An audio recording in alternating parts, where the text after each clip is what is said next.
Hi, I'm pleased to be here with George Betts to talk a little bit about you and your presidency and what you've been able to do. You've been the leader of NAGC, but I want to go ahead and reflect a little bit back on your past. We know that just recently you were awarded an Inspiration Award. In fact, the inaugural George T. Betts Inspiration Award at CAGT, the Colorado Association for the Gifted. They thought it was so meaningful to reflect on your life, your contribution to the field, and to thank you and others in the future for that inspiring work. Tell me a little bit about what you think some of the biggest contributions that you've made in the field. Well, it's very exciting. August 14th, 1966, I became a teacher. So this is my 50th year as an educator, as a teacher, as a counselor, psychologist.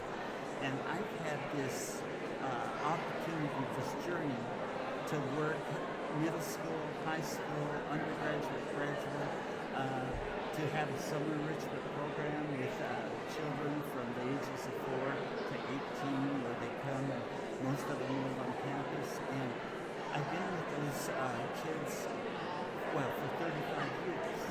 And I have seen what giftedness is, and they have motivated me.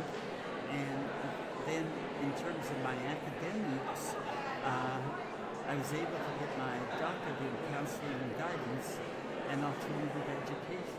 So I come to gifted through a different area, and that is the emotional and social.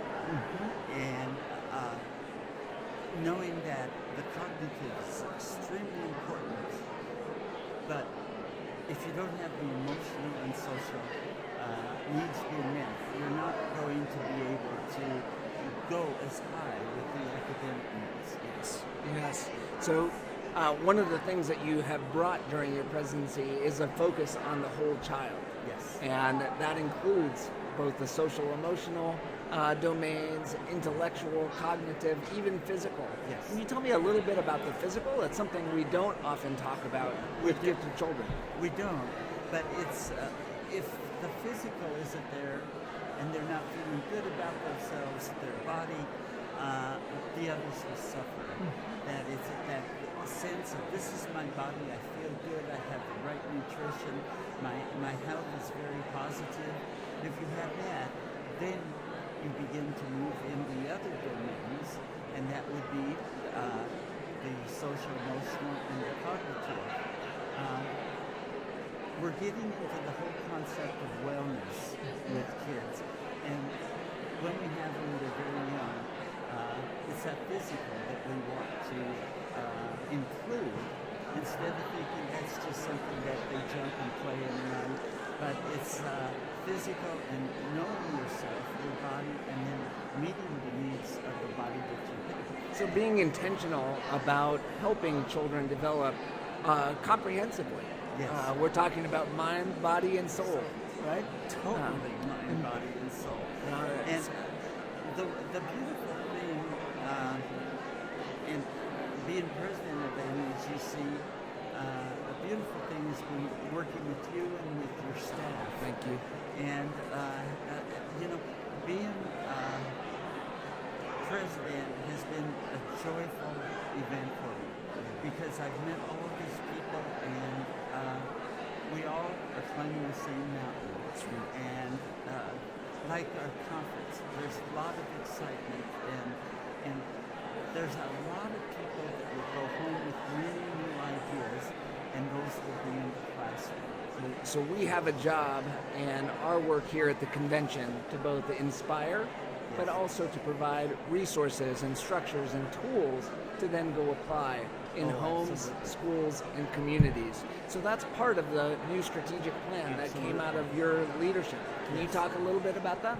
Well, it was something that we all have done and worked together, and the parts that I really have valued and been a part of is our vision and what we want for gifted children, and for all gifted children, and giftedness knows no boundaries.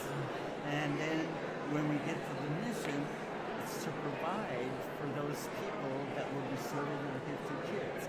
So giving them the tools, the experiences to meet that vision, and that is to enhance the giftedness of all children.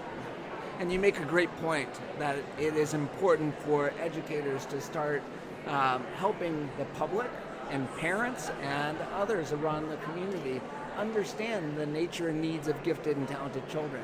And they have a new tool. You mentioned it. Giftedness Knows No Boundaries. .org.